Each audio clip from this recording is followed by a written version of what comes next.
Welcome dear everyone to my YouTube channel Wahid's Math World. I am Wahid. মই আজিৰ এই ভিডিঅ'টোত general mathematics class 10 অষ্টম অধ্যায় চেপ্টাৰ 8 ত্ৰিকোণমিতিৰ পৰিচয় ইন্ট্ৰডাকশ্যন টু ত্ৰিকোণমিতি ইয়াৰে মই এক্সাৰসাইজ অৰ্থাৎ অনুশীলনী 8.1 10 আৰু 11 10 আৰু 11 মই ধুনীয়াকৈ তন্নকৈ সমাধান কৰি দিম। তোমালোকে অতি মনোযোগেৰে চাবা আৰু শুনিবা, নিশ্চয় তোমালোকৰ 100% ক্লিয়াৰ হ'ব। চোৱা, তোমালোকে ক্লাছ কুৱেশ্যন নম্বৰ 10 ত্ৰিভুজ পি কিউ আৰৰ কিউ কোণ সমকোণ আৰু P R plus Q R equal 25 centimetre আৰু পি কিউ ইকুৱেল টু 5 সেণ্টিমিটাৰ। আমাক উলিয়াব লাগিব সাইন পি, কছ পি আৰু টেন পিৰ মান। এই তিনিটা অনুপাতৰ মান আমি উলিয়াব লাগিব। 11 নম্বৰ চোৱা, তোমালোকে তলত দিয়াবিলাক সত্য নে অসত্য কোৱা। তোমাৰ উত্তৰৰ যথাৰ্থতা উল্লেখ কৰা। মই এই কুৱেশ্যনকেইটা মই ভিডিঅ'টোত বুজাই দিছোঁ, ধুনীয়াকৈ লিখিছোঁ, গতিকে ইয়াতে মই এইটো আৰু আওৰাই নাথাকোঁ। চোৱা তোমালোকে কুৱেশ্যন নম্বৰ 10 চাবা। তোমালোকে question number 10 P Q R এই ত্ৰিভুজ কিউ কোণটো সমকোণ মানে 90 ডিগ্ৰী আছে ইয়াতে, আৰু বাকী দুটা কোণ পি আৰু আৰ কোণ সূক্ষ্ম কোণ। চাবা, পাইথাগোৰাছৰ সূত্ৰৰ মতে এইটো হ'ল কৰ্ণ P R square P Q square plus Q R square. ধুনীয়াকৈ জানা আপোনালোকে পি আৰ চাবা দেই, পি আৰ এইটো হ'ল 25 minus Q R, 25 minus Q R. এইটো ভালকৈ মনত ৰাখিবা, পি আৰ এইটো মনত ৰাখিবা ধুনীয়াকৈ, কাৰণ ইয়াত P R plus Q R equal to 25 দিয়া আছিলে, গতিকে পি আৰ ইকুৱেল টু এই কিউ আৰটো ইফাললৈ মাইনাছ হ'ব, সেইমতে ইয়াত বহোৱা হৈছে। 25 minus Q R whole square, কাৰণ এই স্কোৱাৰটো ইয়াত আহিব। So' P Q square plus Q R square. ইয়াতে আমি কি কৰিছোঁ, 25 মাইনাছ কিউ আৰ তাৰমানে A minus B whole square formula ইয়াত এপ্লাই কৰা হৈছে বা ব্যৱহাৰ কৰা হৈছে।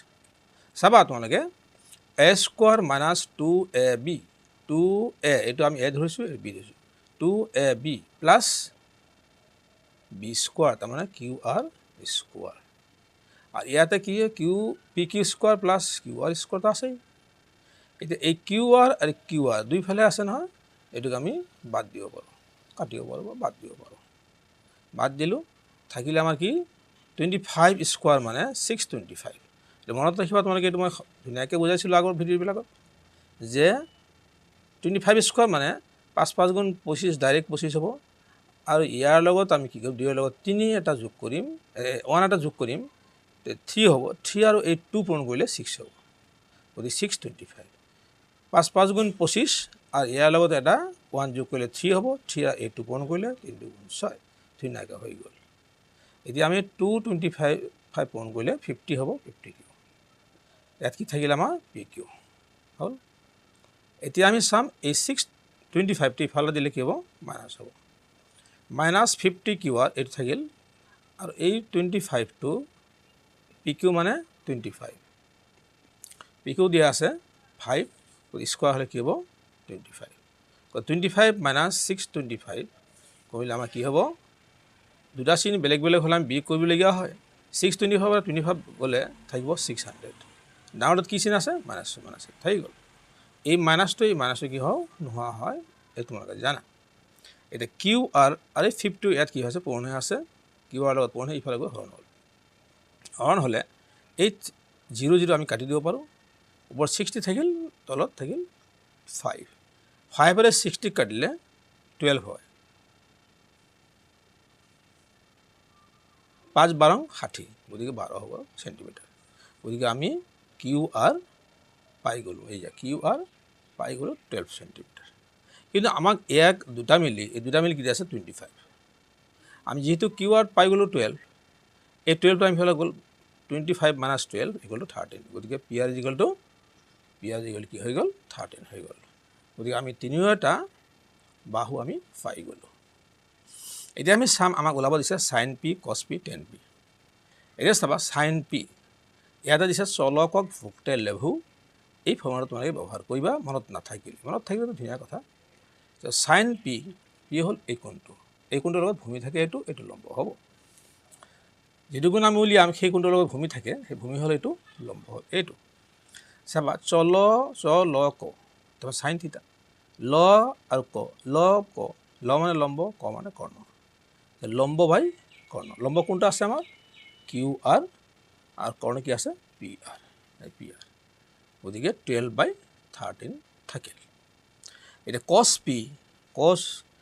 পি ক ভূ কছ পি গতিকে আমি ইয়াতে পি যদি দি দিওঁ বাৰু ইয়াতে পি যদি দি দিওঁ তেতিয়া কি হ'ব ভূমি বাই কৰ্ণ এইটো ভূমি কি হ'ব আমাৰ পি কিউ এইটো ভূমি কৰ্ণ হ'ল পি আৰ গতিকে 5/13 হৈ গ'ল টেন পি চাবা তে ল ভূ টেন থিতা ল লম্ব ভ ভূমি লম্ব বাই ভূমি যদি মনত নাথাকে এইটো ব্যৱহাৰ কৰিবা লম্ব বাই ভূমি হ'ল কি কিউ আৰ এইটো লম্ব কিউ আৰ আৰু ভূমি হ'ল পি কিউ গতিকে এইটো হ'ল 12/5 12/5 নিশ্চয় তোমালোকৰ ক্লিয়াৰ হৈছে এইটো ধুনীয়াকৈ মনত ৰাখিবা নিয়মখিনি ইয়াৰ পিছত মই কুৱেশ্যন নম্বৰ 11 বুজাই দিম দেই ধুনীয়াকৈ অলপ মন দিবা ধুনীয়াকৈ চাবা ইয়াত প্ৰতিটো কুৱেশ্যন মই ইয়াত লিখিছোঁ তাৰ এনচাৰ লিখিছোঁ 11 নম্বৰ 1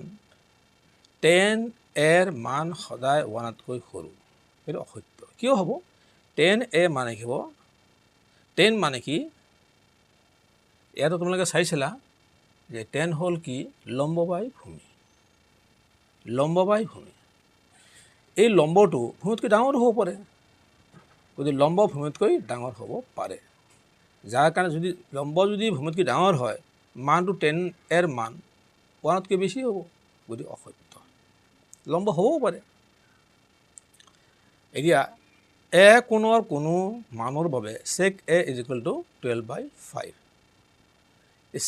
সত্য দিছোঁ কিয় সত্য চেক এ মানে কৰ্ণ বাই ভূমি কৰ্ণটো কি হ'ব ডাঙৰ হ'ব পাৰে ভূমিতকৈ কৰ্ণটো ডাঙৰ হ'বই নিশ্চিত ভূমি কৰ্ণতকৈ ভূমি সৰু আৰু কৰ্ণ ভূমিতকৈ ডাঙৰ নিশ্চিত কৰ্ণ ভূমিতকৈ সদায় ডাঙৰ থাকিব তোমালোকে মনত ৰাখিবা কৰ্ণ ভূমিতকৈও ডাঙৰ লম্বতকৈও ডাঙৰ বা দীঘল এইটো সত্য হৈ গ'ল 3 নম্বৰটো কছ ছেকেণ্ড অফ এংগুল এ সংক্ষিপ্ত ৰূপ হিচাপে কছ এ ব্যৱহাৰ কৰা হয় একচুৱেলি কছ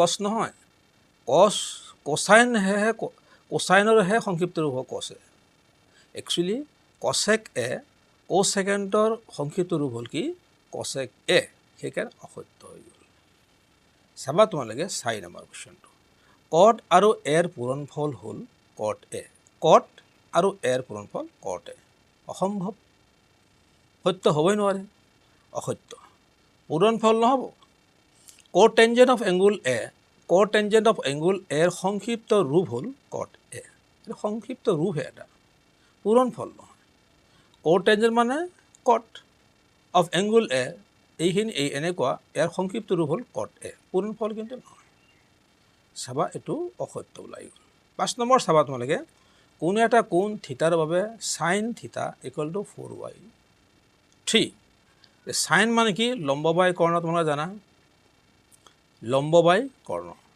কৰ্ণ ইয়াত যদি 4 থাকে এইটো লম্ব এইটো কৰ্ণ গতিকে লম্বতকৈ কৰ্ণ সৰু দেখা গৈছে ইয়াতে হ'বই নোৱাৰে অসম্ভৱ কথা সমকোণী ত্ৰিভুজৰ ক্ষেত্ৰত কৰ্ণ সদায় ডাঙৰ থাকিব লাগিব ইয়াত কিন্তু সৰু দিছে গতিকে সমকোণী ত্ৰিভুজৰ কৰ্ণই আটাইতকৈ দীঘল বাহু লম্ব হ'ব নোৱাৰে কৰ্ণ দীঘল হ'ব গতিকে এই ক্ষেত্ৰত আমি দেখিলোঁ অসত্য ভিডিঅ'টো চাই কেনে লাগিল কমেণ্টত জনাবা এটা লাইক দিবা, বেছি বেছিকৈ শ্বেয়াৰ কৰিবা, আনকো জানিবলৈ সুবিধা কৰি দিবা, নিশ্চয় তোমাৰ উপকাৰ হ'ব। Wait for my next videos. Thank you.